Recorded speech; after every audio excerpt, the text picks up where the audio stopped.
active advocate of safety throughout all the high schools in the city of Newark. The fact that there is no public safety committee within this board is ridiculous. And it is amazing that the superintendent has dictated that this board doesn't need a safety committee. So, you know what? Nonetheless, I'm going to sum up. Ms. Anderson, I will not be silenced. Whatever I need to say, I will say. You will not silence Ms. Jackson for speaking out. If you don't like the truth, that's too bad. Newark, y'all need to get involved. Y'all need to stop leaving these board meetings early because you don't like what's being said. Okay, let's stop all this nonsense with charter and public. Right now, we're here for public schools. I don't know why charter schools are involved in this. I don't understand why, but we need to save public schools. Thank you. Thank you.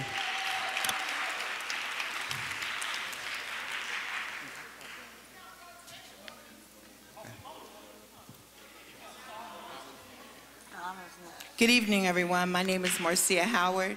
Good evening. I've been a Newark public school teacher for the past 29 years.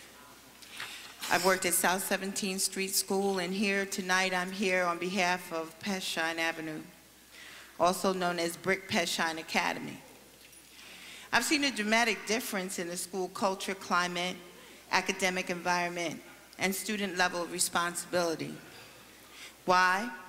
Because we have an internal effort. From the administrative team to every teacher in that school working overtime, we have gotten together to see change, positive change. In the school culture, teachers are more productive and collaborative because we have time to do so. There's been an excellent effort at scheduling. There's been an excellent effort at just promoting academic excellence.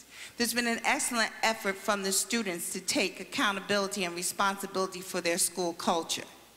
What I'm here advocating tonight is to let this continue. There's some hard-hearted efforts throughout Newark to see change, to see positive change internally. We need to stop going to outside entities. You have a wealth of knowledge, talent, and professionalism right here in Newark. We don't have to go to ANET to come up. I mean, our CIO, let me tell you, Chief Innovative Officer can do what NET can, but we don't look internally enough. We think that everything has to come from outside, and that's not so. Our mission is to build responsible, intelligent, and creative kids through a globally minded curriculum, extended day program, individual professional development, community and family outreach. But we can't do that if we don't have your back. And y'all need to stop just getting on Cammy. You need to get on yourselves as well, because we let Janie come in here and tear us up. And the reason we let him tear us up is because we don't know any better. But it's time for us to become educated and go down and stop the Excuse me, may I have order, please? The state. Excuse me. Yes. Excuse me, ma'am. Yes. May we have order, please? The speaker is speaking. Let us appropriately be Marcia Howard. attentive. May we have order? The comments should be directed to the board. Thank you. And we need to come together in an effort to get our school system back. When I first started here 29 years ago, I've seen programs taken apart that were good for our children. We need to stop letting that happen. It's an eternal effort that comes from within us to stand together, to band together, and to educate our children.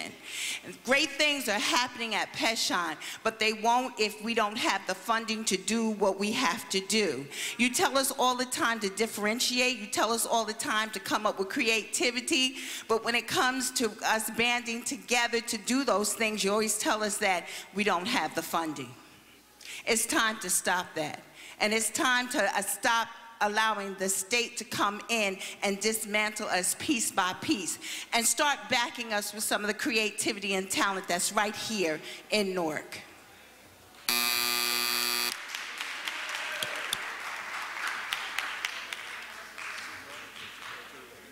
Good evening. If any other speakers, if your name has been called, please come down to the mic.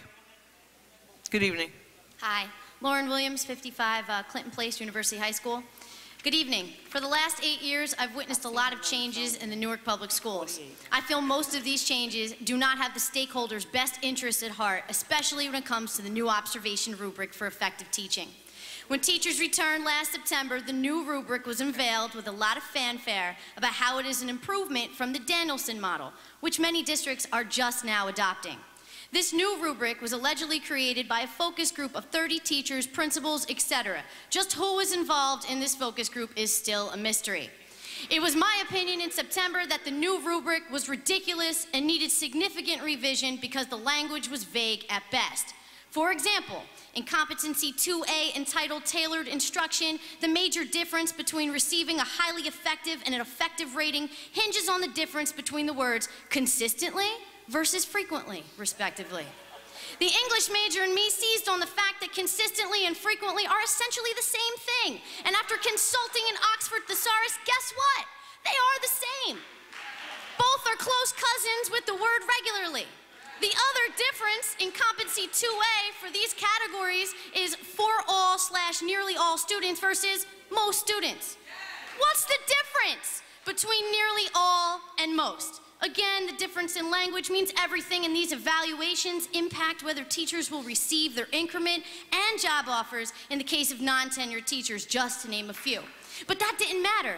We were told it was a work in progress back in September, and you rolled it out anyway. Fast forward to January when the Newark Excel's website posted the framework for effective teaching. It was as if nothing had changed from the rubric we received in September. However, a close examination between the September and January rubrics revealed an astonishing 44 differences. When did the district decide to make these changes? What individuals were involved in these changes? But most importantly, how many educators are still being evaluated using the September rubric? I asked several administrators, and none knew the rubric had changed because it wasn't publicly announced. For example, Competency 2A, which I spoke of before, received a makeover. The word frequently was replaced with often, but guess what? It's still the same thing. Can someone please tell me the difference between the words consistently versus often? Is often one time less than frequently? With that being said, how can you justify wasting $1 million on the peer validation group Revisions Learning when clearly the rubric still needs work? Ultimately, I'm tired of working in Orwellian conditions where the administration continues to operate in darkness and does whatever it likes. I feel the time has come for the administration to be held accountable for all you have done to undermine our district at the expense of our children, parents, teachers, and the community at large. Thank you.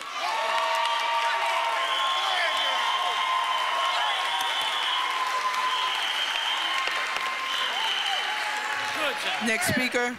Good job, good job. This is what we're talking about. Donna Jackson, 128 Smith Street, New Jersey, Hellraiser. See, teachers, this is what this is about, teachers. This ain't about coming up here talking about Peshan. This ain't about talking about individual schools when you get at this mic, because Cammie called your school and told you to come up here and say it's doing good when it ain't doing good. See, you was failing last year, and now all of a sudden, we supposed to believe because she brought a scientist in from New York, your school is doing okay. Bull crap, okay? Because we don't believe it, and we know it not to be true. We know the issues in urban America. We know what's going on, Cammie. We know what you're doing. We know what Corey's doing. We know what Christy's doing, and we know what Surf is doing. It's all about destroying everything that's going on in the city of Newark that is good. You had Mr. Fitzhugh at Chancellor Avenue School. Mr. Fitzhugh turned that building around in less than 6 months. Here you come with Steve Adebato, nephew, idiot from Franklin Street School. You bring him over there, and now the kids is telling him, shut the H up, sit your butt down, don't talk to me. That's how they talking to your principal, who you have now allowed to hire an assistant to walk through the hallway with him because he's scared of the kids. Where you get money from to do that, Cammie? Where did the $27,000 raise for Mr. Dummy over here come from in order for him to do what he needs to do? Because he went from one level to the next, he should get $26,000 while you are telling teachers in this system to do what they have to do with nothing? You came in here and made a decision that our children would not use money to pay for lunch. And you thought that was a good thing. It it wasn't a good thing, Cammie, because when kids are hungry, they won't eat. But what you never factor in, Cammie, is the violence that goes on in urban cities. I don't know what you was doing in New York, but this is Newark, New Jersey, and when the kid can't eat, they will steal another kid's lunch card. Your staff ain't reporting that, but I'm telling you on a regular and consistent basis, because your people ain't reporting bullying either in the public or the charter schools. Stop being reported, Cammie. And to this day, you have done nothing to ensure that this staff is doing what they're supposed to do. We just had a child sexually assaulted at Newark Community Educators Charter School. Just happened on April the 20th. You ain't gonna do nothing. You might as well don't even write it down, because you don't care, Cammie. We have every crisis unit right now in the city of Newark at Beth Israel, UMD&J, including St. Barnabas and Livingston, is filled with children from Newark, Irvington, and East Orange, because they are being bullied and you and your staff are doing absolutely nothing. Cammie, if you respected the people that was here, if you think we accepting that plan that you got at Westside High School, you have lost your mind. They haven't even invited the staff at Westside High School to be a part of those. Remember, my mother works there. Mother has not been invited. You have the same people who have failed those kids all year long making a new plan. You got the same people who failed the kids at Barringer making that failure plan. We are not, Cammie, and I close with this, going to keep accepting your friends who don't know what they're doing, just like you don't know what you're doing, to continue to destroy our educational system. Read the sign. Cammie gotta go, Cammie will go, and we're gonna put you out of here.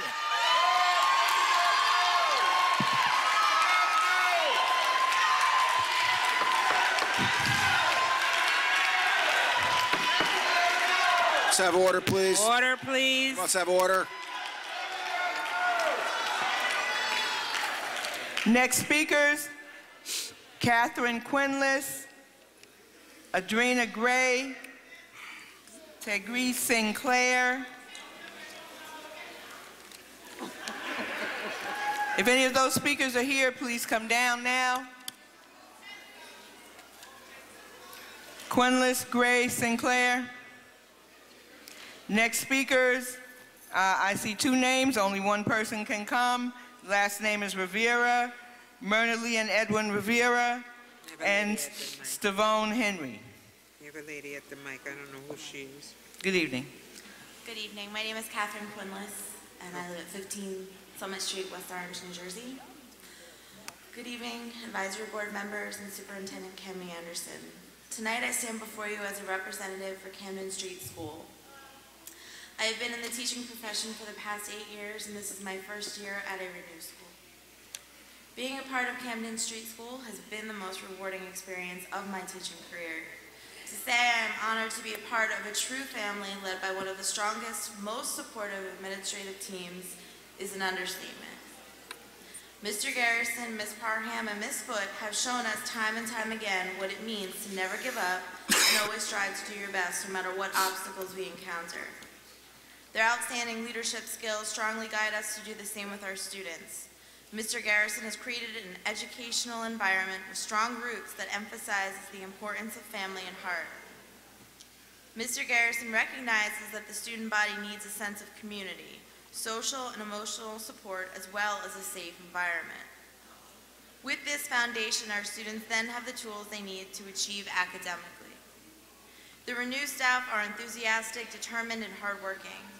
We strive to create daily, differentiated instruction using original, creative lessons that meets the needs of each student. Our students are consistently engaged in rigorous instruction.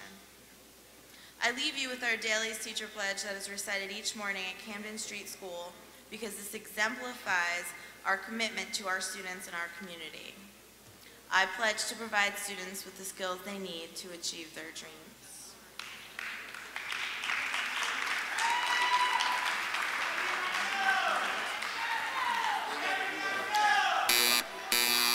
If anyone else's name has been called, come down now, please, if your name has already been called.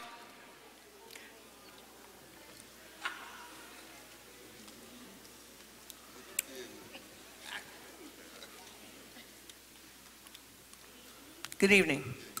Good evening, ladies and gentlemen. My name is Mernali Cruz. I am a parent of 2 children that attend at Camden Street School, and I would like to share that I am very pleased with how the staff members have been performing, including mainly our Camden Street School principal, Mr. Garrison, and all our vice principals and teachers. The school has a great communication with the parents by flyers, phone calls, or in meetings.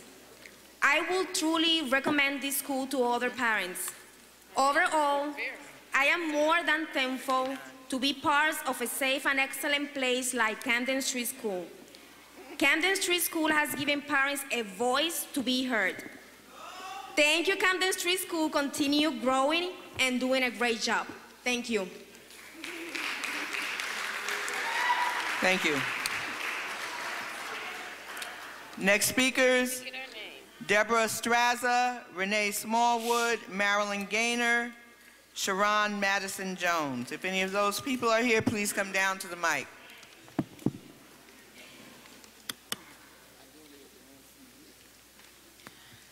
Good evening, Advisory Board. Good evening. Members, Superintendent Anderson. I'm proud to stand here tonight. I'm sorry, excuse me, could you please give your name and I'm address, sorry, please? That's okay. Debbie Straza. I live Thank at you. 55 Colonial Woods Drive, West Orange, New Jersey. I am proud to stand here tonight representing Camden Street Renew School. I would like to begin by sharing what Camden stands for. This is what our students live by, day in and day out. The C in Camden stands for commitment. The A in Camden stands for achieve your dreams. The M in Camden stands for make every effort.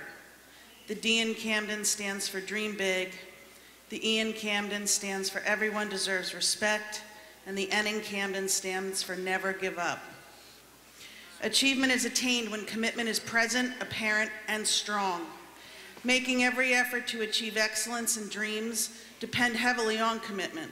Dreaming big comes from passion, enthusiasm, and commitment to children, instilling in them that no matter what the obstacles in their way are, we, their teachers, will do everything we can to help them reach their life goals and dreams through rigorous, innovative instruction with support and guidance, never giving up until they attain their goal. Every person deserves respect. Camden is a place where our students want to be. They come to school every day, they stay after school in our after-school program, and they even come on Saturday to the Camden Street Literary Lunch that Mr. Garrison launched to read with their families and teachers. Camden truly is a family. If one person suffers, we all suffer. And when one person achieves, we all celebrate. It is truly a great place to be. Never gives up sums up the climate of Camden Street.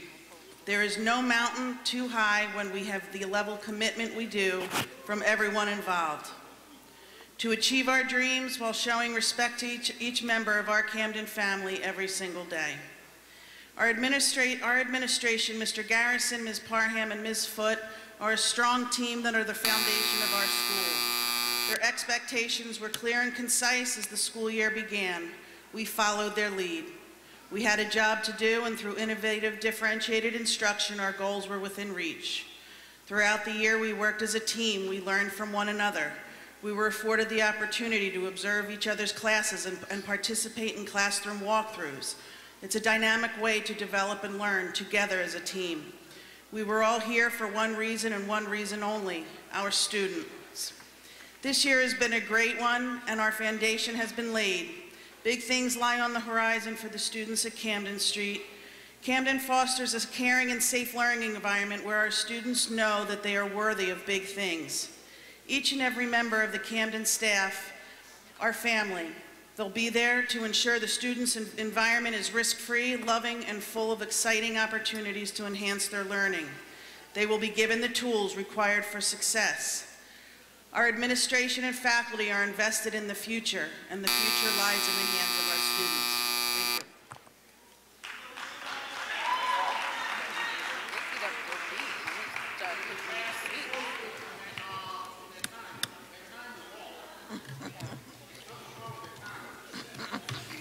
Thank you.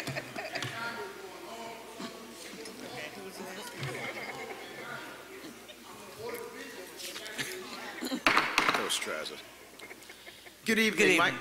Thank you. My name is Marilyn Gaynor. I reside at 23 Fifth Street in Newark, New Jersey, and I'm here to talk about an excellent opportunity, and I want to, and an excellent situation and set of circumstances that is happening in the community. And I'm not being paid by Cammie Anderson. What I want you to know that an angel was sent to Sussex Avenue School. And now, hear me out, because on its back and shoulder I stand, so I get the right to stand here and say this. My relationship with Sussex Avenue School started in 1957. So what I'm here to tell you is that in a period of 2 weeks, 9 children were hit either going or coming to school. I'm gonna say that one more time. 9 children were hit either by cars, either going or coming to school. Now, I'm gonna say this to all of y'all, Miss Anderson and the school board, because guess what? It was in the paper, you know, it was on TV. And I never heard, now Miss Gerhardt might have heard from somebody, but I never did. But the bottom line is we came together as a community. We barricaded the street, and no, we didn't ask for your permission, because our job is to keep our children safe. No, they can't learn when they're hungry, but they also can't learn when they hurt. So what I'm here to tell you is that we took on the Department of Transportation, and Ms. Anderson, I'm appealing to you. We're a community, a 19-block neighborhood association that adopted a school, and we are, that's the kind of indignation that people who believe in Newark and believe in their children cannot accept. So I want to know where your public safety people are, because after all of that, nobody, I am saying nobody, we went everywhere. So in conclusion, they told us we couldn't have a crossing guard, but the community said it would, and we got one. They told us they couldn't put humps in the street, but the community got together and they got them. So at the end of the day, amongst a miracle and a myriad of things that have occurred, we have changed the landscape. And all I'm appealing to all of y'all is, when are you gonna help us help get our children to and from school safely? Thank you. Thank you. Next speaker, I'll call the next 4 names: Sharon Madison Jones, Kalia Brown, Elijah Brown Mack, and Michelle Spears. Are any of those speakers here? Next speakers: Kenny Babien, Dan Fabrizio, and Alinda Thomas. Are any of the speakers here? If so, please come to the mic.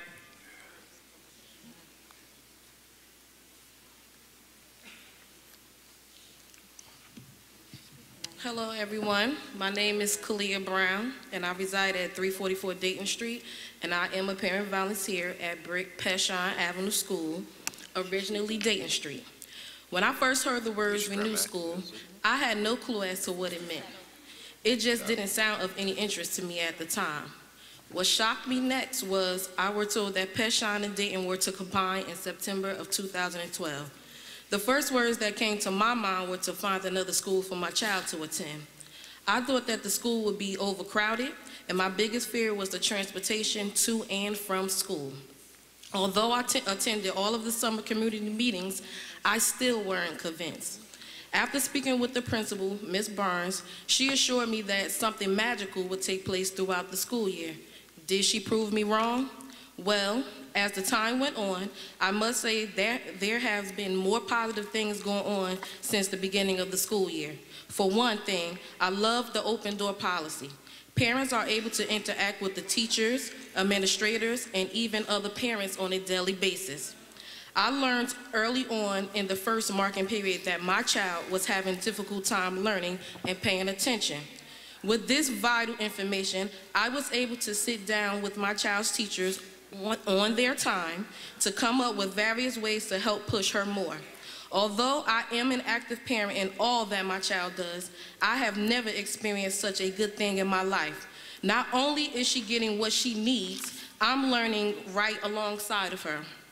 I also have noticed that Brick Peshon focuses on creating a positive school environment where each student is encouraged to become active and to be a positive member of the school and community. To me, this is what a renewed school should be like. It becomes new, like a fresh start at life. There are many other positive things that I would have addressed, but I need a school year to get them all together.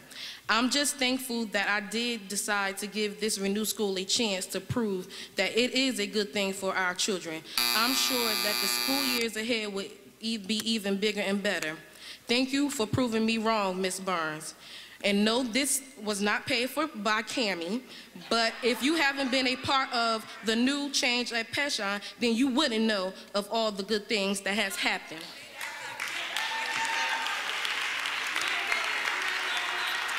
If anyone else is here whose name has been called, please come to the mic now. Good evening. My name is Dan Fabrizio, and good evening. I'm another teacher at Peshon Avenue School. I've been there for 23 years, and there's a reason why you're hearing so many people speak about Peshon. First of all, I am a proud alumni of Barringer High School in Newark, New Jersey, and most of the strong things about me come from going to Barringer High School and other public schools in Newark. When I speak here today, I also go back in Peshon Avenue School, not just teaching 23 years there, but my mother, who is deceased, who would be 100 years old now, she went to Peshon, and my aunts and my uncles and my cousins went to Peshon. So I do have a right to speak highly of the school that I love. It's part of my life, and for the last 5 years, we went through a very difficult time at Peshon. 1 year ago, they were speaking about closing Peshon. They were speaking about closing Dayton. And all the teachers who've been there were fearful of losing our jobs, of losing our livelihood. The parents were fearful. They didn't know what would happen to their children. When we got a new administrator, Ms. Barnes, we didn't know what would happen. When Peshon began in September, we were told the kids from Dayton coming to Peshon, meeting Peshon students, that there would be fights, that there would be all kinds of difficulties. And there was none of that. We had parents, teachers, and administrators volunteering time in the summer to make sure that Peshon opened up in a strong way, in a positive way. Everything we read in the newspapers about public schools in Newark is negative. And now tonight, I'm very disappointed when I hear teachers and parents talking positive about schools in Newark. Right away, signs get up, paid for by Cammie Anderson. I'm not being paid by Cammie Anderson. I don't agree with everything by Cammie Anderson, and I don't agree with everything in the crowd here. I'm here as an individual teacher who loves the students that I teach. I love my job, and I'm very proud to see positive changes going on in many of the schools in Newark. Those positive changes are due to the direct work of teachers working along with their parents, with administrators, and students believing that they have something that they could be part of, that they are proud of something that is working in Newark. And that's what I would like to see continue. I hope that Peshon will be allowed to continue with the administration that we have there now, because we work well together. In 23 years, and any teacher who's been around for a while knows that that's rare. I hope that we are not just an experiment to prove somebody's point. I hope that we're allowed to continue, let the administrators administer, let the teachers teach, and let the children learn. Thank you.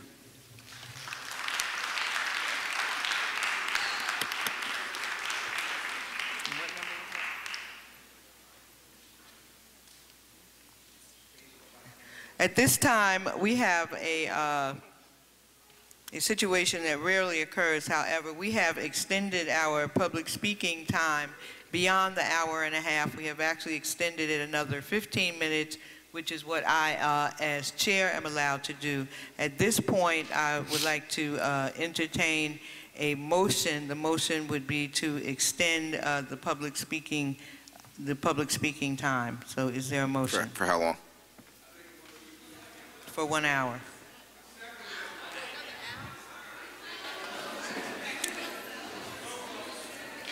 Is there a motion? A motion to extend it 1 hour. Well, extend it until everyone has spoken. Right now there are, what are we at? We're at number 72. I would do it in increments. Do it in increments. Just start. I would do. At this point, Mr. Kinney, if we could make the motion for an hour, hopefully we would be finished because maybe a lot of the speakers may not be here. We always have the option after I'd like that. the motion to extend the meeting an additional hour. Moved by Mr. Kinney. The public participation for an hour. Public participation for an hour. Is there a second? Second. I'm the only one sitting by myself. Mr. Sheet. Yeah. Okay, it's a motion to extend the public participation for an additional hour, moved by Mr. Kenny, second by Mr. Sheedy. All in favor? Aye. Any, yeah, let's do roll call. Mr. Hassan? Okay. Mr. Kenny? Yes. Mr. Lewis? Mr. Lewis? I gotta be at work at 8 o'clock. Please vote, Mr. Lewis. Aye or nay, Mr. Lewis? Yes. Ms. Matthias? Yes. Dr. McCreary? Yes. Ms. Perella? Yes. Mr. Sheedy? Yes. Ashville Richardson? Yes. Public participation extended for another hour. Next speaker. Next three speakers, Kamisha Hill, Khalif Franklin, and Jessica Westfield. I missed someone? I'm sorry. Okay, I'm sorry, and Alinda Thomas. So that's Alinda Thomas, Kamisha Hill, Khalif Franklin, and Jessica Westfield. If any of those speakers are here, please come down to the mic now.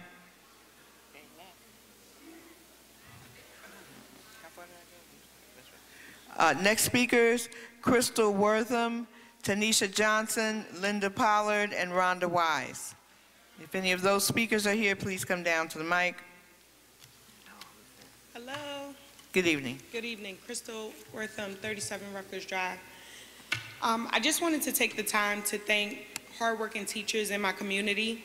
It is not easy coming to work every day surrounded by some of the most strenuous social situations possible. I just wanted to tell you about my son, Jason. He has special needs, and he has been to 5 different specialists: a neurologist, a psychologist, an occupational therapist, a psychiatrist, and a neurodevelopmental specialist. He has been to karate at the church, swimming at JFK, gymnastics. He's been on 3 different medications. The teachers who work tirelessly with my son are nothing short of miracle workers. They are patient, kind, and loving, and love him tremendously. He has structure at home and goes to school with structure. His teachers repeat instructions so many times that it's hard for my ADHD son to forget his last instruction. In a large family, it is often hard to remain an individual. Even though his class has 29 students, his teachers always have his attention. Jay can be so sweet and is super smart, but he has an extremely hard time controlling his emotions. One thing I can say is that even though my son is different, he isn't loved any less or nurtured any less. Miss Land and Miss Garrity pour so much into him daily. With them, I never feel anxious about dropping him off at school. I don't fear he will be mistreated or set aside. With his teachers, when they text me, I know it's because they expect more out of Jason, and this constant communication ensures that the ball will never get dropped. I remember I'm only one parent, and there are 28 others as well. I'm truly amazed and grateful for people who are called to teach our children. Teaching is not an easy job. I want to thank all of the teachers who come to school excited and overjoyed about another day of pouring knowledge into our scholars, who even when are not at work, can't wait to help a student who doesn't get it, who is not afraid to go beyond the curriculum to increase the rigor. You are the real heroes of our community. You are very much appreciated. And I just wanted to say thank you to you guys for standing up there and monthly getting bashed by the community. It is not easy to come up with a plan that will fix everything or satisfy everyone, but it will be hard to get local control if we cannot talk to each other in a respectful manner. It's very sad to see people talk to grown people in the way that they are being talked to. And I would never want my children to witness that. So I would just be mindful, like, we are all adults and we should talk and act like it.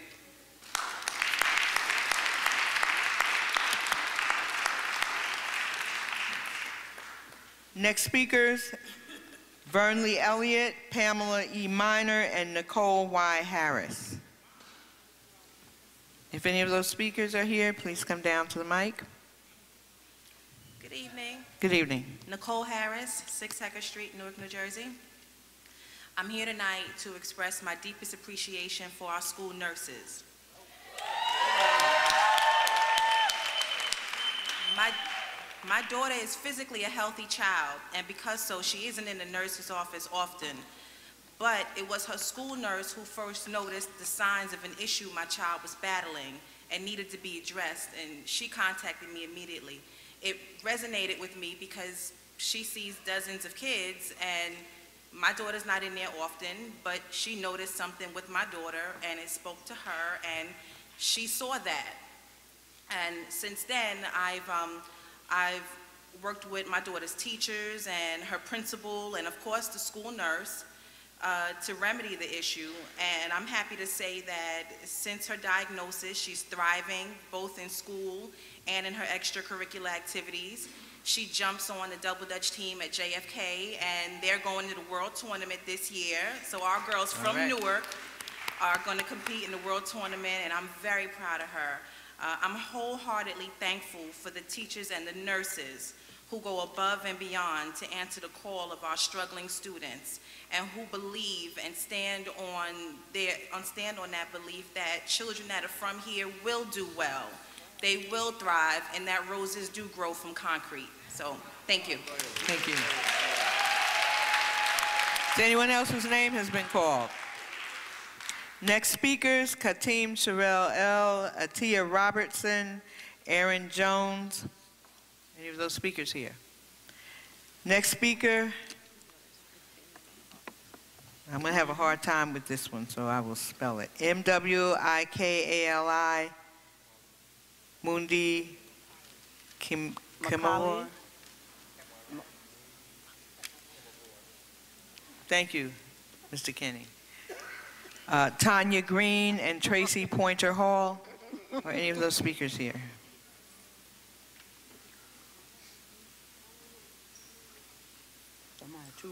Good evening, everyone. My name is Tracy Pointer Hall. I live at 154 Tuxedo Parkway here in Newark, and I have an 8th grader that's graduating from Mount Vernon School. And my question to the panel is, what process criteria did you come up with to place our students into high schools for the coming fall? They had to select a minimum of 10 schools, which my child did, but he still received a letter saying that he did not apply to enough schools, and that he had to go and apply to second rounds, which I'm refusing to do, by the way. He is currently in a special needs class and being elevated to in-class resources for high school. So I'm speaking on his behalf. I need this addressed as soon as possible. I've left messages, I've sent appeals via emails, no response from no one. So what is Newark doing? We're going to do. Thank you. Thank you. Thank you. I help you. They don't want help.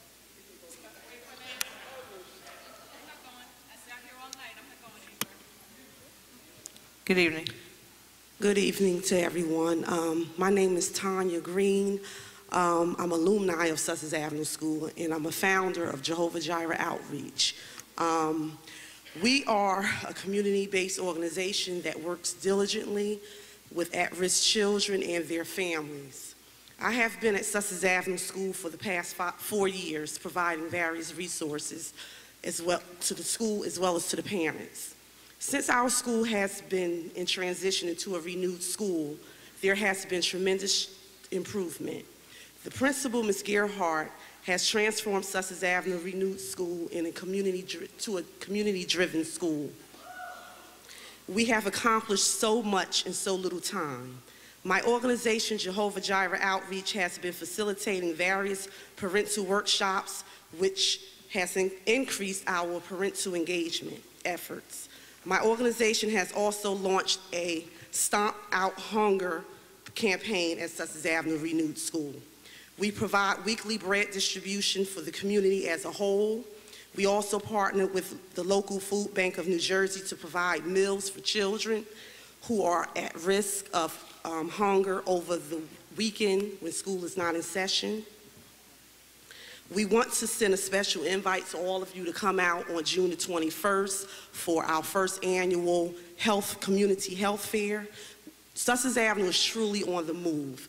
I want to piggyback off of the lady who was just standing here.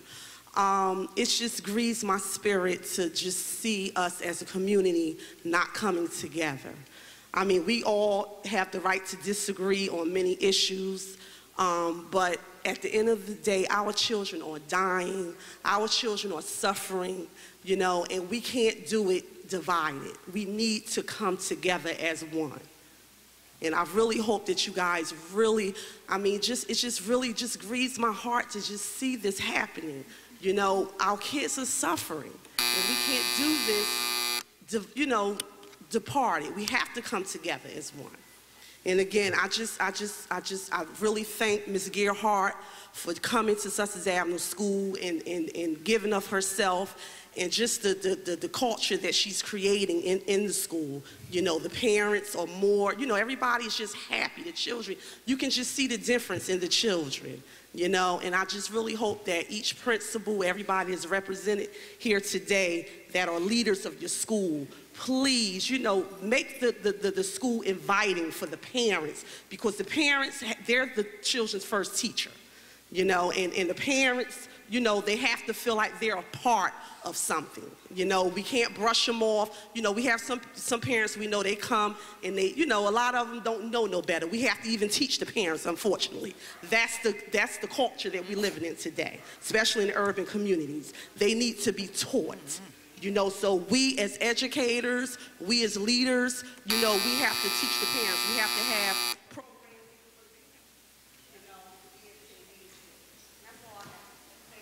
Thank you. Next speakers, Nina Darby, Carlos Martinez, Tatisha Bronson, and Amira Cummings. If any of those speakers are here, please come forward.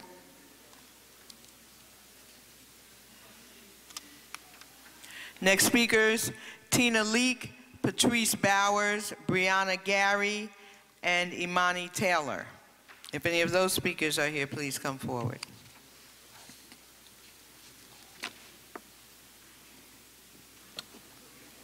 Hi, my name is Tatisha Bronson. I live at 174 South 7th Street. I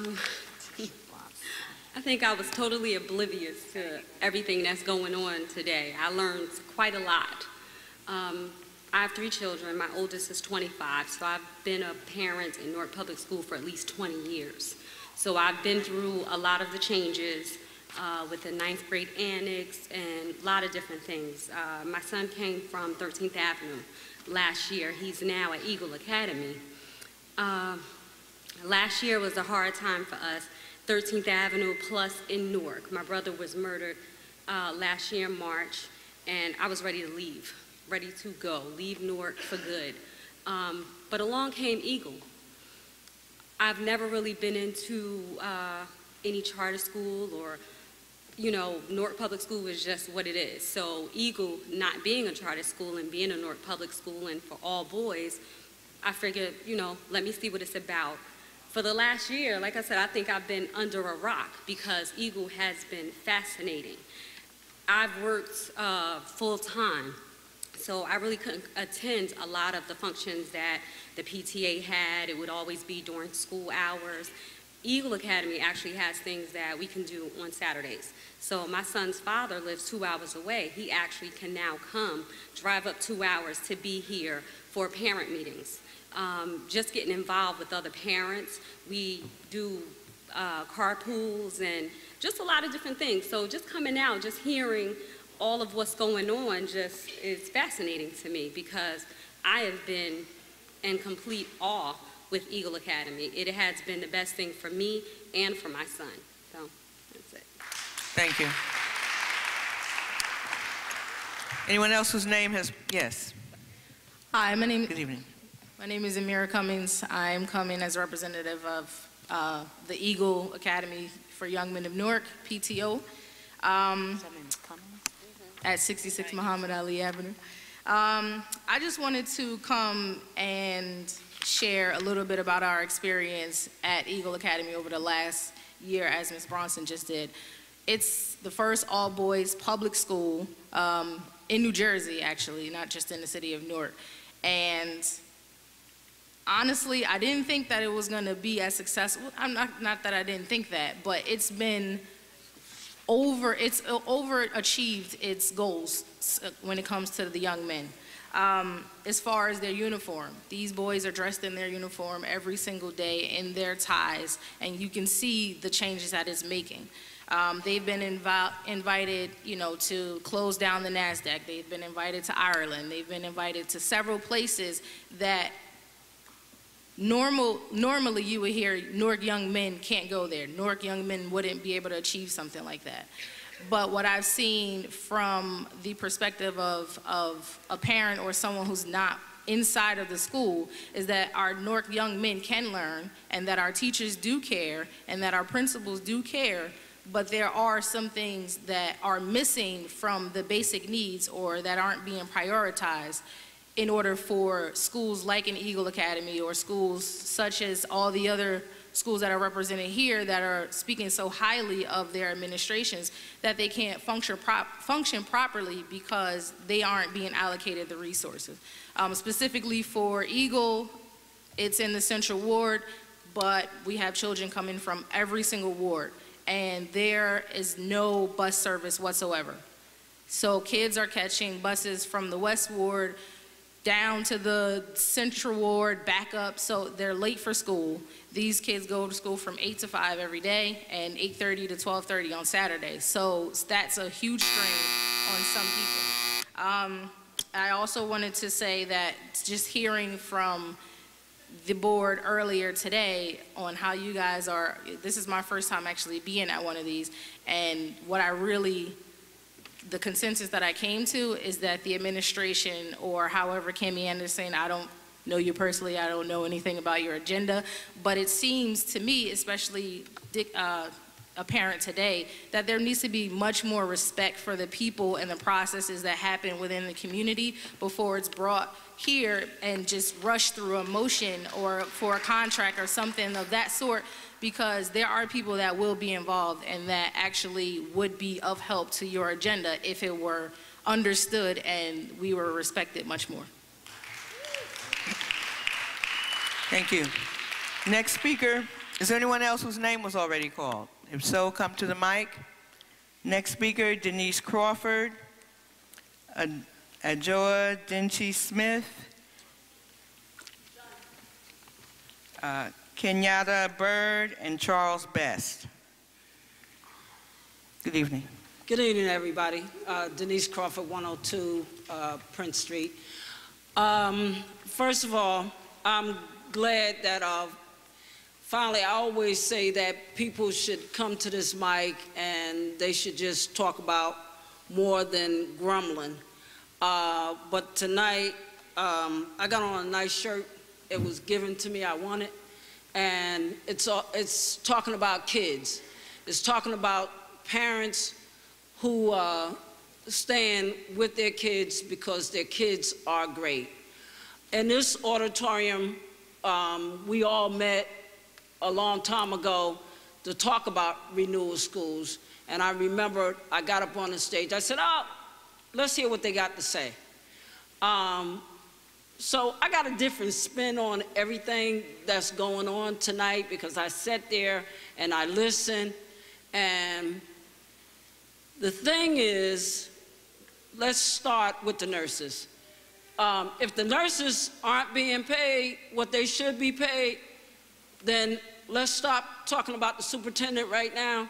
We ought to stand behind those nurses because every day that I go into a school, the nurses, sometimes they don't even get a break because they're asking for them to assist. And I know for a fact because my son has asthma, and many a times when we were looking for him, he was in the nurse office, and it takes a great nurse to try to save somebody's life. So we need to get behind the nurses. The other thing is, what I have to say, not just about renewal schools, I have to say about every school. It was said that the principals this year, and I know all the leaders that's sitting in here, it was said that the principals they run the schools. So I do have a problem standing in big blue that there's a problem with the principal here. Because if whatever happened, because I don't know what happened, but I'm gonna find out. If the principal chose to make a decision, then I guess we need to be standing behind that principal, because I know for a fact that this principal, when they asked about renewal schools, was the first principal who got the students to wear uniforms. If you don't remember that. I remember standing in the school when on a video, a child was being beat down and the principal had the parents to come in to review that video because most of them didn't believe that their children did such a thing. So whatever it is that a principal did, we need to find out and make sure we back that principal, because I'm quite sure that Mr. Baraka would not do anything to hurt any of these kids in this school, because he is the father of all fathers when it comes to renewal school. I also want to say that I go to Cleveland. I took 3 months out of my life every day to go to Cleveland, every day to eat. And I know that that's the school that I stood in this school, and I said that the school is in a state of emergency. And I want to thank the assistant superintendent because he allowed us to do a walkthrough. And when we Ms. Crawford, can I ask you to wrap up? wrap up, because you can't wrap this up, because the music is done. When we went into that school, and those children, they do not belong in that school, or anybody belongs in that school, because that school needs to have some serious repairs. And then, did I say it right now? And the school is endangering our children. And if you're wondering what's wrong with most of the children, if you go and fix up these schools what's that company Huts messed up, that we were supposed to have new schools, we need to do something about it. Because there are great principals, there are great teachers, there are great parents, there are great people in this district who care about children. So we need, what we need, Madam Superintendent, we just need for people to work together, and we need the funds that we were promised to help Ms. Crawford? build these schools, okay? The children need the right education, and the only way they're going to get the education is for us. Ms. Crawford? Thank you, Ms. Crawford. Thank you. Next speakers, Patricia Preston, Alexa Franklin, Leslie Foster, Tawana Martin. If any of those speakers are here, please come to the mic.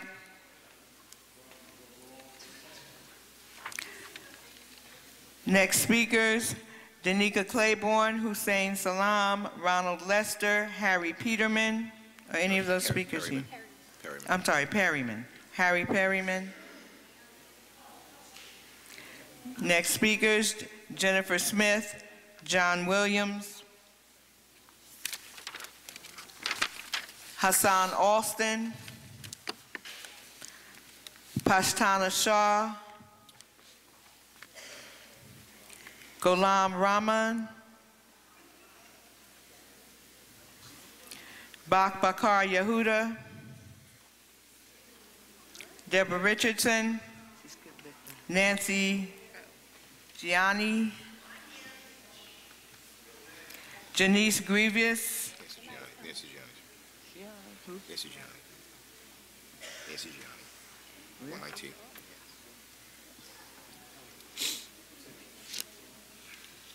Yeah, I said 117.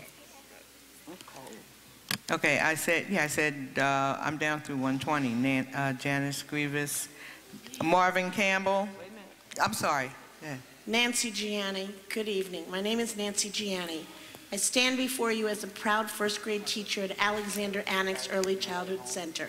I have the fortune to work with not only professional individuals, but also I work with individuals that will go out of their way to help and support not only each other, but also the students in our school. For example, the staff is currently having a fund drive among itself to donate money to the school so we can rent a bouncy house for our June play date. For both the Thanksgiving break and the winter break, the staff members donated money and items to send home food baskets to families in the building that may not have been able to have a holiday dinner. As staff members, we work together. We share information that we gather along with the best practices with each other. We get together before and after school to discuss different ways we can help our students be successful in their time with us. Many of us give up our own personal time to work one-on-one with students. We purchase supplies, including school uniforms and book bags for our students using our own money. I've been coming to these advisory board meetings for a while, and I'm discouraged when I hear from a few that our school is not up to the caliber of other schools. I do not agree with these statements. I know that our administration works very hard to make sure the school is a safe and nurturing environment for the students and the staff. If anything can be faulted, it is that we all care too much, even to the point that many of us have put our students before our own families. Last year and this year, teachers got together to write grants for the Facebook money and were successful in obtaining the funding. Both times I was one of those groups, and both times I was lucky enough to receive a grant to introduce great books to our students. This program is about teaching our students critical thinking. My first graders are enjoying the program, and I'm seeing a growth in their thinking skills.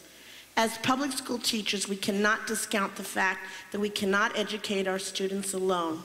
We need the support of the families. We also need the support of the superintendent and her staff.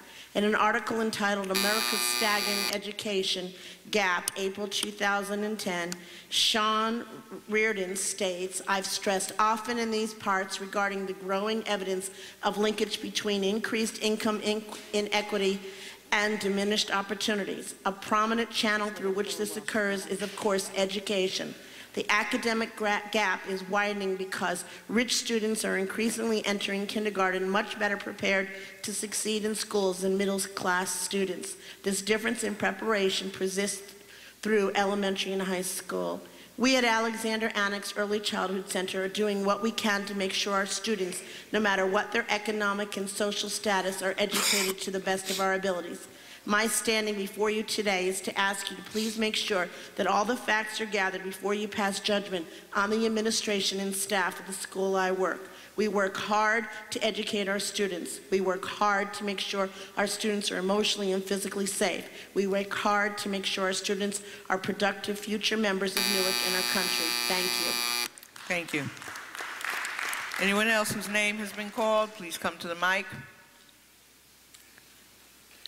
Good evening to board members, family, friends, everybody who's left here. Janice Reedus, 393 13th Avenue, 13th Avenue School. I've heard a lot of talk tonight. I'm exhausted right now. My poor daughter is probably sleeping out in the hallway, but I think that things need to be said. 13th Avenue is also a Renew school. We are on our third principal in 3 years. We have not had the success that I'm hearing from these other Renew schools, Camden, Alexander, and Sussex. That has not been the case at our school. We have had, like many of the people stated tonight, we've had many issues with lack of resources. We have not had any textbooks in 2 years. We thought that we were going to have everything that Renew schools, we were told back last summer, an ESL program, after school programs, before school programs, breakfast. None of that was implemented until, fully implemented until April of this year, was last month. So we've gone the whole school year not having anything that we were told we would get through the Renew schools. I'm glad to hear so many people talking about their Renew schools. That has not been the case at our school. We were combined with Dr. Martin Luther King, which at the time was going through, their grades were actually improving. And they decided to combine them with our school anyway. It has been a complete disaster. All we do, we have several fights every week. We do not have enough security. We have had a huge problem with our administration. I don't know if our administration, we had some here at the meeting. I don't think any of them are left here, unfortunately, but we've had a horrible problem with our administration. We do have some new people there now who I think if they can stay and maybe be raised to the principal level, we may get some things done next year, but it has not gone well at all. Our Renew school has been just terrible. Fortunately, we do have good teachers there. My daughter's teacher is one of them. And we have other good teachers there. We have quite a few, actually. The academic fairs showed that we do have teachers who care at our school, but we don't have the proper leadership. That is a huge problem. We don't have enough resources. We don't have enough textbooks. And frankly, we don't have enough security with the number of fights that we have at our school weekly. So I'm glad to hear that these other Renew schools have gone well. We have not. And lack of resources, lack of money. And to top this off, we got the insult to injury. They want to cut our budget by almost $2 million. Really? We didn't have enough money this year. And you want to cut it by $2 million more dollars? Wow. When we were asking why you're cutting it, we were told because we're going to lose students. Based on whose projection? You didn't ask the parents. The students weren't asked anything. So where did that come from? So I'm highly disappointed yet again. The only reason my daughter's still there because her teachers, thank God, have been fabulous, despite the nonsense that's been going on. Her teachers have been fabulous. I'm her mother. I will see to that. But still, you need to do better. I'm very disappointed with this being a state district. I wish we get our local control back. Thank you, board, for putting a moratorium on this budget. Thank you very much for standing up. I appreciate it. Good night. Thank you. Next speaker, Marvin Campbell, Verna M. Foy.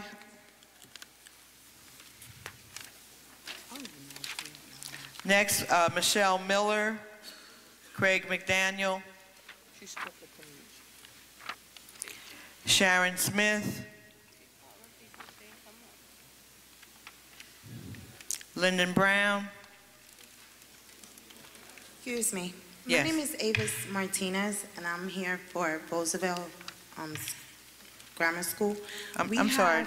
Did I call you? Kids. No, I'm just coming up because we have kids from Roosevelt. We got the kids still sleeping here. And we've been here since 6 o'clock. Every meeting we do come, we don't have a chance, not even one of our I'm sorry. school. Excuse me, are you signed up to speak? Yes, we did. And there's 3 of us, and we always come last ones. Yeah, I apologize. Just at least one.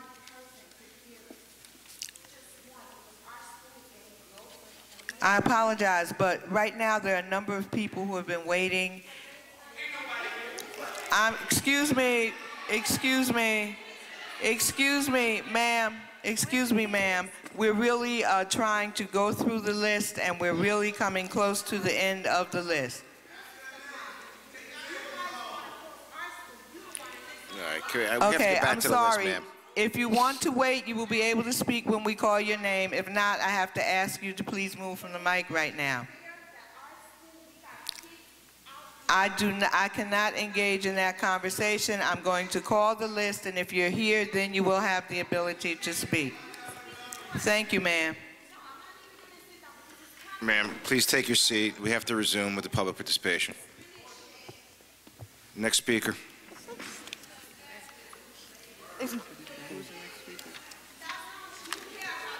Lyndon Brown, Wilhelmina Holder. After Wilhelmina Holder is Willie Rowe. Ma'am, we have a process we have to follow. I'm sorry. Go ahead, Ms. Holder. Hold on. I can yield. I can wait. I believe the children should speak. They should not be sleeping.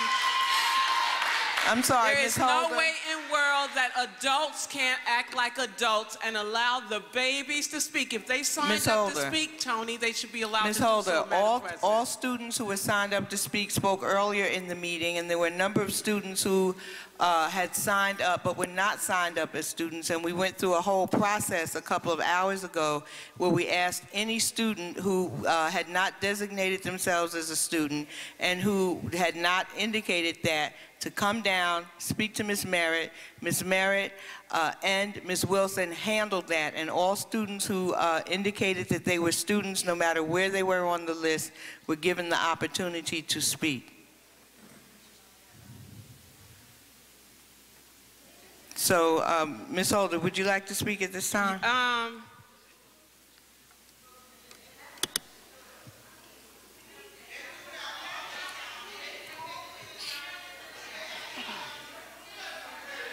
Can we resume the public participation, please? Wilhelmina Holder, I think I'm going to move into 2 Cedar Street to see what really is going on. You know, I sat here, and as one of the officers said to me, we need to pray, because I just can't believe the superintendent would have parent liaisons, force them to bring parents to this meeting to talk about what is good in their school, if anything. I think it's a shame, because I myself, if I do something good, people are going to talk about it. You don't need to pay anybody to come. You don't need to ask anybody or threaten their job and say, round up 3 people to come from every renewed school. And I just think it's awful. And yet, they did not notify the L.A. Spencer parents whose children's lives were threatened. They weren't notified of the threat when there was a lockdown a couple of weeks ago. But the Office of Community Engagement, or whoever is responsible for this, can somehow find the parent liaisons and tell them, you must do this, to get people to talk. And I hope this is on tape, that Commissioner Cerf and others will hear, that this is all being orchestrated by the superintendent, because we really need to know the truth. The board is right to ask for data. The community is right to ask for data. And no vote should go on until we get the data. The community and the parents should know exactly how our children are doing in each and every school, including the renewed schools. Some of them are off the chain. They're not doing well at all because they were not supported. And even the schools that were supported, Sussex being at the top of the list, they were supported the most. I think they got 90% of the funding. But what else is missing, the other 10%? And I think that's the education we need to come together as a community. No matter how well you think your children are doing at the various schools, there's more to be done. And don't let people off the hook because they ask you to come and say something positive for them. I don't know what anybody can get out of that, because if one child gets left behind in Newark, every child gets left behind in Newark. So it's not just about what's going on allegedly at Sussex Avenue, Alexander Street, and I'm really surprised at that one, because I know things that are going on in that school that they need a lot of help. So I'm just saying, also Westside High School, we reject any call for a name change. The parent leader had to leave, but we are not accepting any name change. Westside High will be Westside High. We're going to challenge you on that one. You cut $3.8 million out of a budget, a so-called renewed school. Now, what did you do? We talked to parents whose children are being steered away from Westside High. They live in Ivy Hill, and they've been assigned to Malcolm X, Shabazz, and Barringer.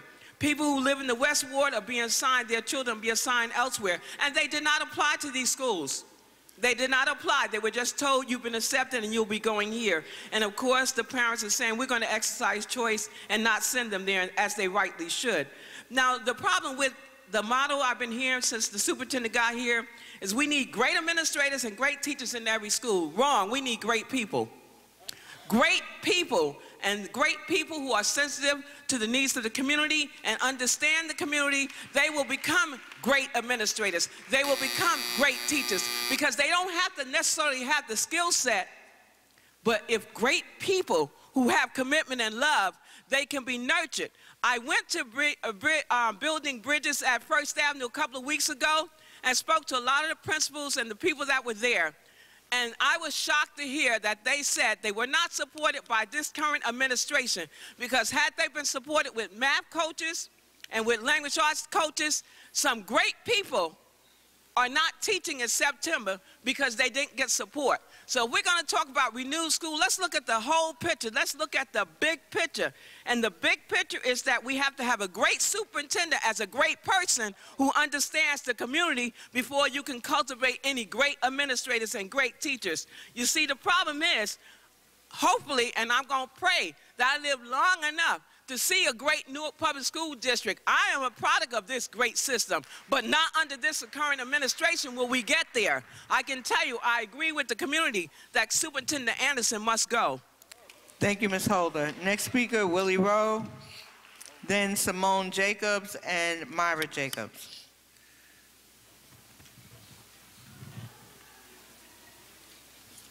Hello, Willie Rowe, 107 Ivy Street. I'm reading this letter on behalf of Joanne Sims of the Newark People's Organization of Progress and James Carey of the Elizabeth branch of the People's Organization of Progress. This is disturbing news. Ross Baraka is one of our own. In addition, he's been there for People's Organization for Progress since his days as chairman and founder of NIA Force. Without a doubt, this is truly the point of challenge, and since it's in our backyard, we need to be ready. First, they go after our sister Frederica Bay, and now they're going after our brother Ross Baraka. This is clearly an attack on the true progressive black leadership in Newark, orchestrated by these Adabado boys with assistance from Cory Booker. This wasn't something that just happened. It was in the works once Cory Booker expressed his interest in running for senator. There probably was an unwritten agreement made. My theory is Cory Booker wants the Abada boys and the Essex County Democratic machine support. Therefore, he had to be someone instrumental in supporting the ouster of Ross Baraka. It's not about the moratorium he voted on. They just want to out him for mayor because he's an independent figure. Hands off our brother. Next, I'd like to read this, and you board members assess amongst yourself if this is a conflict or a violation of someone's rights of free speech. The City Council put forth this resolution moratorium similar to yours, whereas the Newark Municipal Council has a deep commitment to the children of the city, and whereas the Newark Municipal Council believes that a sound public school system is critical to the cognitive and effective growth of Newark's children, and whereas Newark Municipal Council wants the children of this city to grow to their full potential and become proud, productive, and contributing members of society. And whereas there has been many recently implemented drastic and far-reaching Newark public school initiatives, and whereas there has been no measure or analysis of the effectiveness of these recently implemented Newark public schools initiatives, and whereas the Newark Municipal Council believes an analysis of this effectiveness of these initiatives is essential to determine which initiatives are working and which initiatives are failing. Whereas the Newark Municipal Council believes that stability is required in order to conduct an analysis. There be it resolved by the council, a moratorium be placed on all further Newark schools initiatives for the 2013 to 2014 school year. An independent analysis is conducted regarding the effectiveness of recent enacted initiatives. The moratorium shall include, but not be limited to, the hiring of educational consultant, reduction of school budgets, reductions of staff, opening new schools, including charter schools and regular public schools, designation of renewed schools, changing the school designs and organizational structure, and closing the schools. Be it further resolved that upon the completion of the independent analysis of the effectiveness of recently enacted initiatives, that the completed analysis be shared with the full Newark community so that Newark community can be effectively judged. This was voted by 7 members of the City Council, although Councilman Annabelle Ramos did a moonwalk backwards out of it. But nevertheless, the Councilman Baraka was serving the needs of the people in this community. I'm one of his constituents, as many of the people here. And what he put forth was what the people wanted, unlike what Cammie does not do. She doesn't take the input for the people. And if that's a conflict and she wants to remove him, make him resign or take a leave of absence because of that, or because Booker can't stand the competition, then she need to get out the kitchen. Next speaker. Is there anyone whose name has been called who hasn't spoken yet? Anyone whose name has been called who hasn't spoken yet? Next speaker, Dagmar Frias, and I'm sorry? I'm going to move. Dagmar Frias, I don't know if I'm saying this right. Okay, and Geraldine Hogan. Hogan, thank you. Ms. Frias and Ms. Holgo? Hello. Come on up. Hello. Good evening. My name is Myra Jacobs. I'm president of the PTA here at Central High School. Good evening. Good evening. Superintendent Anderson and members of the advisory board. I'm sorry. Board of Education. We will grow someday. Okay. You gotta excuse me because I don't have my glasses. Okay, this way. For the record, I am reading this formal petition from Central High School PTA and the Secondary Council. And the lettering is regarding to the sales of 18th Avenue Street School and how the request was last year for us to cite it for to be redeemed for Central High School. Okay. Dear Superintendent Anderson, at the advisory board meeting held on June the 19th, 2012, the Secondary Council addressed the issue of Central High School being landlocked. If this was the intent of the state superintendent to lease and sell 18th Avenue Street School, at that time, we requested that the 18th Avenue Street School be redeemed into Central High School, which could be added to the 6 and 7 acres of land currently in use. Although the state regulation requested a minimum of 13 acres for construction of the new high school, and since the previous superintendent, in her hesitation to remove our students from the Rutgers and NJIT community, the 18th Avenue site was built by the railroad track on a 6-7 acre of land. Please note that our students have been landlocked for 40 years, and you plan to sell the 18th Avenue to someone outside of the land, outside of the district. We'll set our students back another 40 years. Our students, our faculty and all, back another 40 years. This use of 18th Avenue site will give us, our state, sufficient parking and land use for the parking which is being held across the street at this particular time. The one thing, outside activities would be more than, it would be more use for more than one team, and practice can be held every day, such as in West Orange and Columbia High School. We are therefore requesting that you exceed the right of the district to withdraw the other sales and reject or bid, including the highest bid, which is subject to the approval of the Community Commission of Education. We are also requesting the following: a meeting with you to reach an amicable solution, to this matter. A copy of a copy of the Facilities Committee minute approving the lease and the sales of the school. Okay, and a copy of the NJSA 18A-20-6. We are looking forward to you giving this matter immediate attention and your response upon receiving this letter. If you would like any need, or if you would like or need any additional information, we will be glad to reach out to you. This is signed by myself, Myra Jacobs, and the representative for the Facility Committee, Ms. Laura Baker.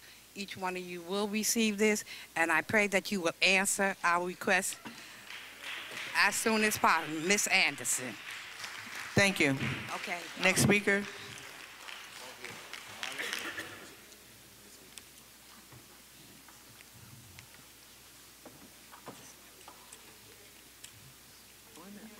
Good evening. Excuse me, I'm next. Oh, I'm sorry, I did not see you, I'm sorry. Thank you. Good evening. My name is Simone Jacobs. I live at 269 Sherman Avenue here in Newark. I am also from Central High School. I am a stakeholder. Superintendent. We have been through a long line of superintendents. But the truth of the matter being is that we have heard so many things like, it's a done deal, it's all over, you'll never see, or it'll never happen. But yet and still, we yet survive. We will survive you too. But our thing is, the Bible says in 2 Timothy 2:15, to study to show thyself approved unto God. A workman needeth not to be ashamed, but rightly divided in the word of truth. As to you, we get no truth from you. You ignore us. I don't know. I've watched you all night. You giggled, you sighed, you made little adjustments, you know. But we are to tell you this, you will give an account. If you don't give it here on earth, you'll give it in heaven. You understand? Remember the deals you make, we still have to give an account to God for our actions. So it is not done here. But the reality of the issues here is things are being done that call your thing into question. You're supposed to be working for the good of the children, but yet we see that there's a hidden agenda. There's somebody else, something going on for someone else that is other than our children.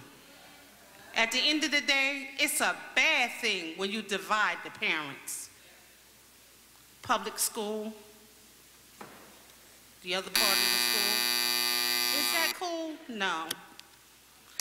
Divided, we fall. We cannot fall into traps about whose method is right and whose method is wrong.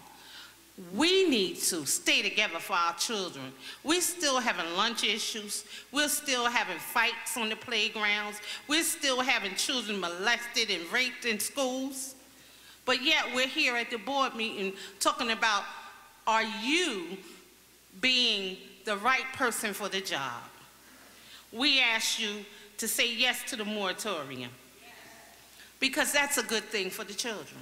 We need it. We ask you to say yes. Is there any other thing? You're still being called into question.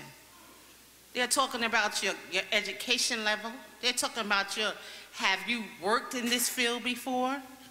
And I know it seems very snobby, right? But who else are we supposed to check? Check. We're checking you. Thank you. Next speaker, Dagmar Frias.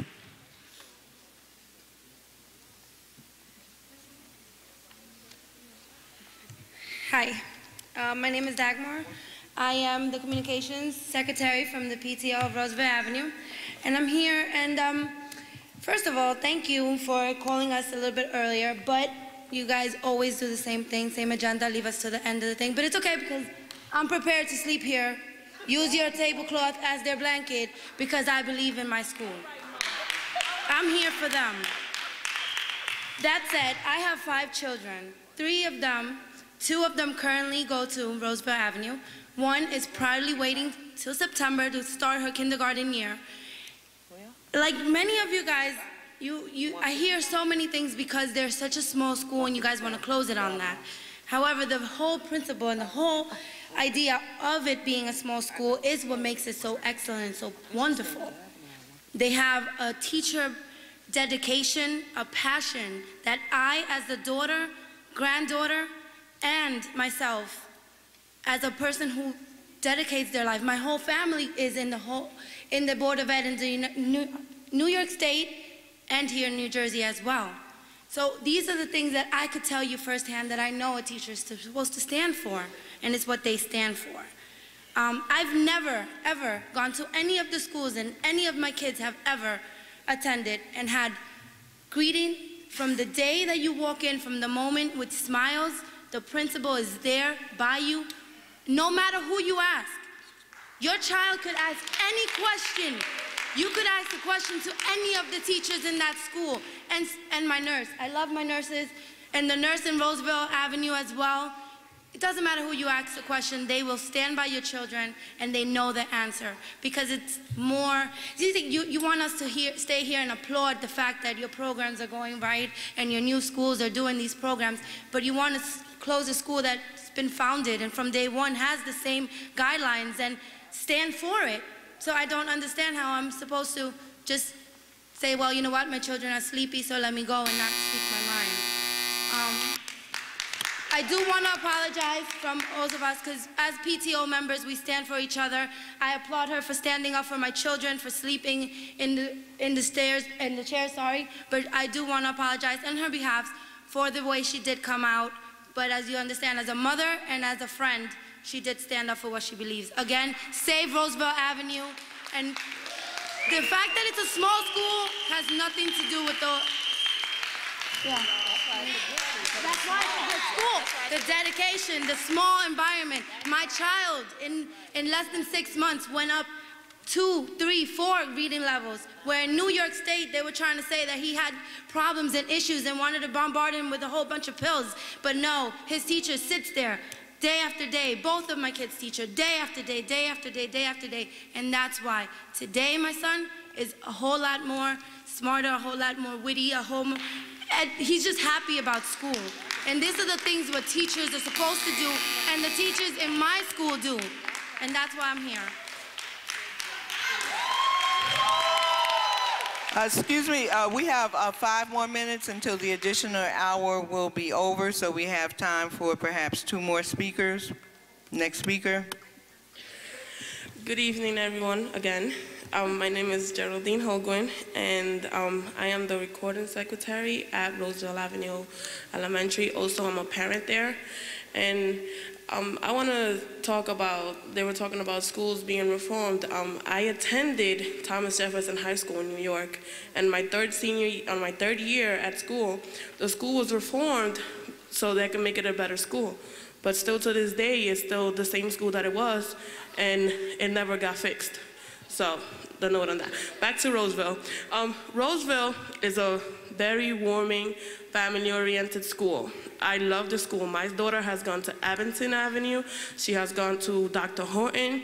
And neither of those schools treat my daughter as she is treated at Roosevelt Avenue, where you can, at any given moment, speak to the teacher about any problems that you have or get a daily basis on how your child is doing at the school.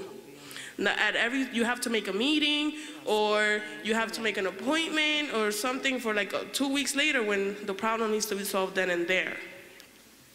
Also, I would like to ask, why isn't Roosevelt Avenue a site for summer school programs in the Westward when Sussex Avenue is not having it, Dr. Horton is not having it, so now Roosevelt is not having it, so you're gonna push all the kids to Flag. You're gonna have 4 schools attending to 1 summer program.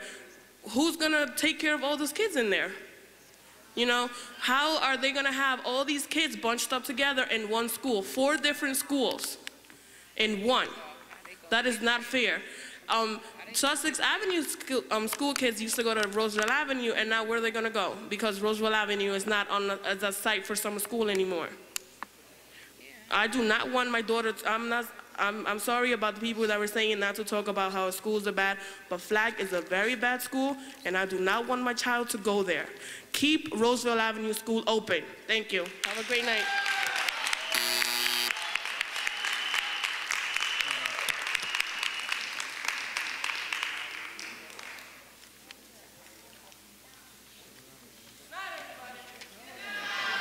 Next speaker, Ora Davis.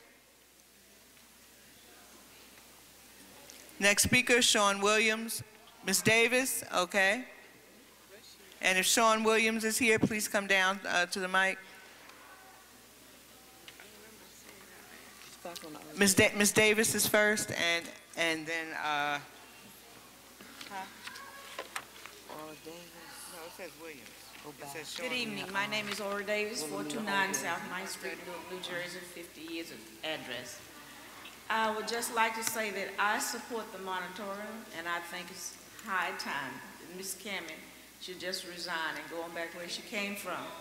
Because we've had enough disturbance in our schools. They're talking about how good some of the Renew schools are. I'm not going to be a rebuttal to anything, but one of those schools that they're talking about that's doing so well that teachers got up and talked about, that is not true.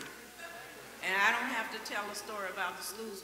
I was going in there every other day to that school, but right now I'm babysitting for a great-grandchild, and I haven't been there in quite a while. But the school is not doing that well. It's renewed, has a lot of new things in it. But the same children are there, and the principal is young, and a lot of teachers that brought in is young. So the school's not doing as well as they say. I don't know who told them to say it, and I don't care who told them to say it. But the same kids are there, and the school are not doing that much better. I would just like to say it's time to stop tearing up, and let's fix up what we have and give us some new schools where we were promised new schools 20 years ago, and we didn't get those schools in the Central Ward yet. Because I sat in on the drawings when the state came in here. We had all the drawings for 2 schools in the Central Ward, and we didn't get them yet.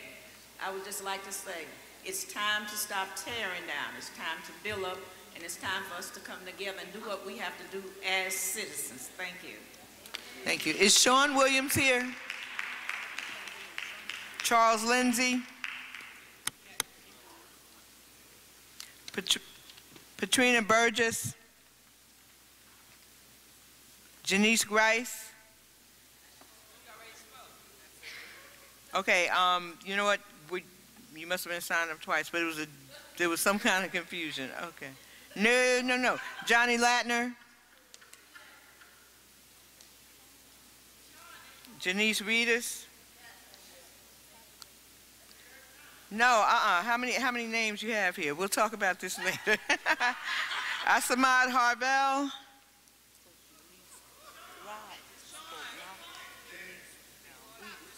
Asamad Harvell?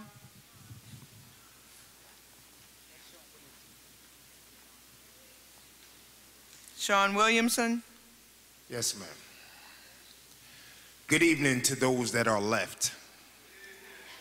And it's a shame how y'all have this system set up where there's parents with their kids. Y'all know I have custody of my 3 kids. My other 2 are at home. And the one that spoke earlier is sitting over here asleep. I don't know how y'all could sleep at night or who y'all have setting up this system where y'all have people coming in at random or important people or parents that sticks to these school systems day in and day out every day, that y'all have them mixed up and stay until last where you got people stepping up to the microphone complaining.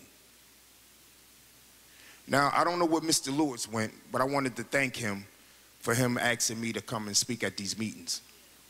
But I don't understand why. If y'all don't have any type of authority to stand up to Christie or anybody in the state and demand some rights for our public schools.